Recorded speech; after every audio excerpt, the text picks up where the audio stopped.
What's up, everybody? It's another day here at the house. Hey, just wanted to introduce you to another little project, mostly just a daily driver vehicle I picked up.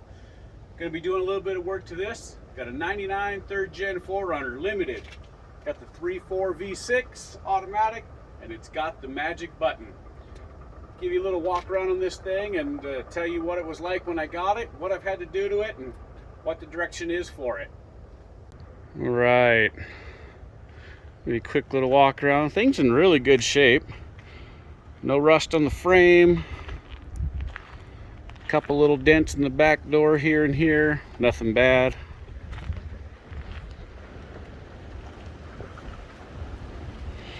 Bone stock suspension. Running 265, 75, 16 tires that they're alright. They're kind of worn, but it's alright. We'll get some new ones on there. Gonna go ahead and do a Tundra strut swap on it. Some lift coils in the back.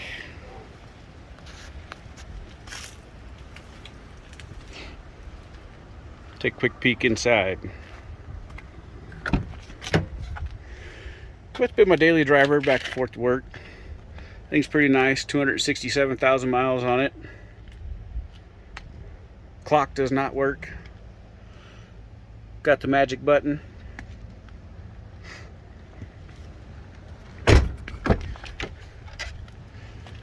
Got this all down with the dogs right back there. Got some feed picked up. Coarse wiring for the back door isn't great, so back window doesn't roll down. Defroster doesn't work, so I'll have to fix all of that. So let's get this thing in the garage and show you what I'm going to do. Alright, we'll take a quick look under this thing. Got it up on the lift. Things are in good shape. Definitely had some oil leaks. The valve covers were leaking. Don't know if that's from that or maybe the oil cooler or the rack. Not really sure yet. Frame's in excellent shape. No rust. Rear end's in good shape. It definitely needs some love though. But at least the frame is solid.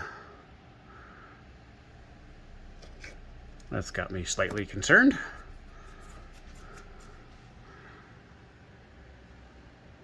But overall, this thing's good. So when I first got this thing, it had a broken rear axle shaft, which I thought was weird because the guy I bought it from said it had a broken axle shaft. I figured it was a front CV, but it was a rear axle passenger side that was broken. And upon doing some research, I found out for the 99 model year, Toyota had an oops to where they overheat treated their axle shafts, making them very brittle. And this one, when it finally broke, you could tell it had been broke for a long time because it was just a very, very small section that was holding it together when it finally let go. And so, therefore, I had to put an axle shaft in it, broke off. So the drum and the backing plate, put an axle seal in it, gear oil all over everything. But I ended up going to a wrecking yard and just picking one up and putting it in until I build a new axle shaft, new bearings and seals to put on there to slip everything in. Because I'd like to not have that problem. I picked up an axle shaft out of a different year, so I knew it was better than the 99. And that's what's in there now, and it seems to be working good. But then again, this is just a daily driver, cruiser, commuter. Don't know if I'm going to be doing anything real special or hardcore or nothing with this. Definitely rides a lot better than my 86 though. So one of the things I'm going to do is the Tundra strut swap. Now you always hear about people using the TRD struts, but I can't find any info on using just a stock Tundra strut. So I'm going to roll the dice. I got a set of stock Tundra struts out of a 05 out of the wrecking yard. Going to swap the top caps and put those in and see what kind of lift we get out of this thing. Oh, I'm going to have to drop it back down because I want to take some before and after measurements. Oh well, here we go.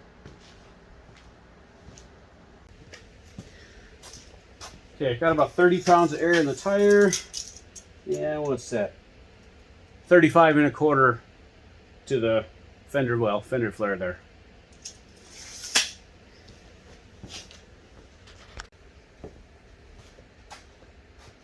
Pretty straightforward, pulling the strut off, get the wheel off, and start doing undoing the top and the bottom of the strut.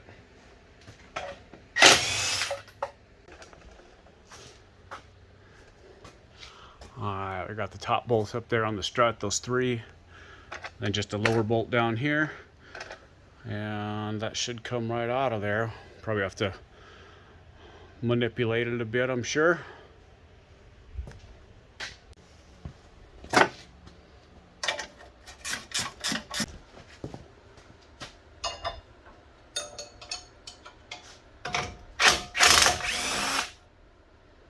Alright, lower bolts out, top nuts are off. See what it's going to take to get this out of here. Washers off.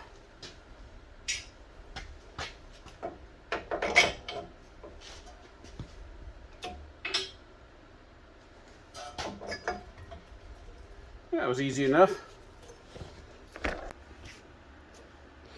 Now we just got to swap this top cap onto the Tundra strut with one of the sketchiest tools known to man, the strut spring compressor. Here we go. All right, here we are with the sketch tool.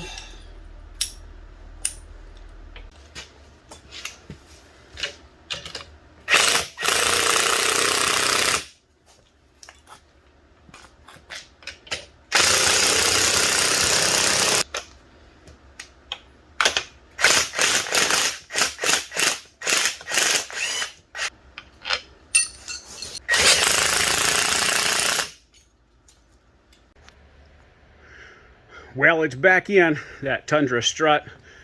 Got the top hat swapped over with the 4runner ones. Everything lines up. Everything bolts in. And it's about the same as the 4runner as far as height goes. So if I get any lift out of this at all, it's probably just going to be because it's a larger diameter spring, a little stiffer, maybe valving of the shock's a little different. So if I get any height, it's probably going to ride bad. So I guess I'll figure that out. On to the other side, and then we'll check the lift height, take this for a ride, and see what happens. All right, struts are back on both sides. Like I said, there's not a whole lot of difference in height, spring length or strut length. I'll put in a picture of the two compared to each other. So, like I said, I think the only way this is going to have any sort of lift is, just because of a stiffer ride and stiffer spring. But when I got to thinking about it, my rear is already a little bit higher than the front.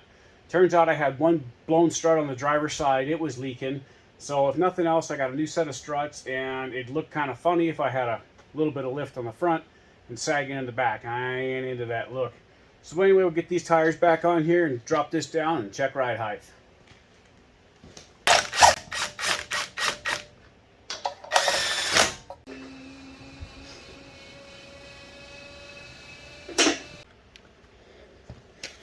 All right, what did I have before? I think it was 35 1/4.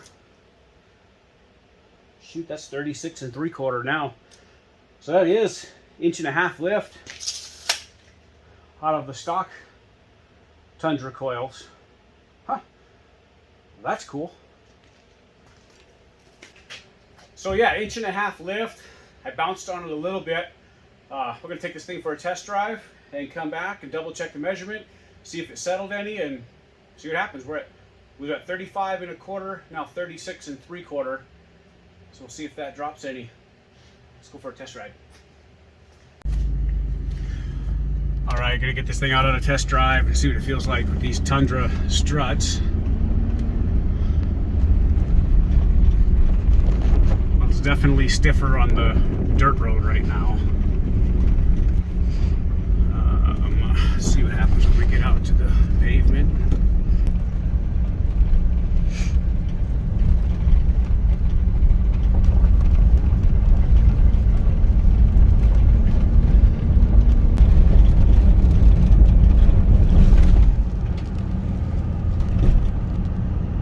All right, now back on the pavement. It's not bad. I suppose with any lift though, you're gonna get a little bit of rough ride, and just being a stock setup, it's not too bad. So I don't know, I guess I'm happy with it. I'll double check those measurements when we get back to the house, pull back in the garage to see if this thing is settled. So it was 1.5 inches before the drive. So let's see what it is when we get back to the house. Well, after driving this thing around last night and hitting some driveways with a little bit of authority, um, doesn't ride as bad as I initially had thought. It is a little rougher on the hard-packed gravel road, which that's to be expected. But I am liking a little bit more clearance that it gave. And after it settled about a 1/4 inch. So I'm like, oh, like an 1.5 inch, 1/4 lift over stock, which is nice. It brings it up level with that rear end. So I'm happy with it. Like I said, I like the clearance around the tires. You can tell the difference with the fender gap. This is a 265/75/16, so basically a 32/10. Fits good, no issues. Honestly, I'm pretty happy with it. You know, I picked up these struts out of a 2005 Tundra out of a wrecking yard. Paid 60 bucks for the pair of them. They got stickers on them from 2017, so someone had put them on in 2017. They're just your basic Monroe strut. And just swapped the top caps on them, and all is good. I think one of the reasons I was unsure about the ride initially is my driver's side strut had been leaking. It's all oily. So I'm sure I was getting a little bit of a softer ride out of that just because you got spring and no shock, right? So anyway, all in all, I'm pretty happy with this. And now I almost need to go take this thing for a bath. So if you're interested in doing something like this, it's a 1-inch lift, 1.5 inch lift. Not quite the TRD 2.5 inch, but this may be just what you need. It's what I needed. Oh, let's check out the ball joint, see what that looks like. Upper ball joint.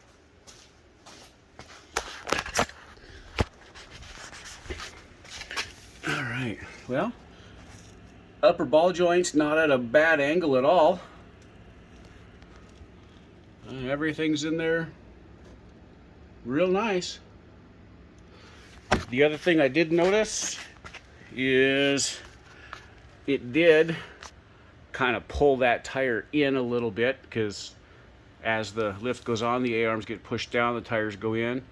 So I'm sure I'll need an alignment, but I'm going to get the back springs on first. I'll probably end up just going with some stock height back springs because I like the way this thing sits right now. A little bit of raise in the back would be nice.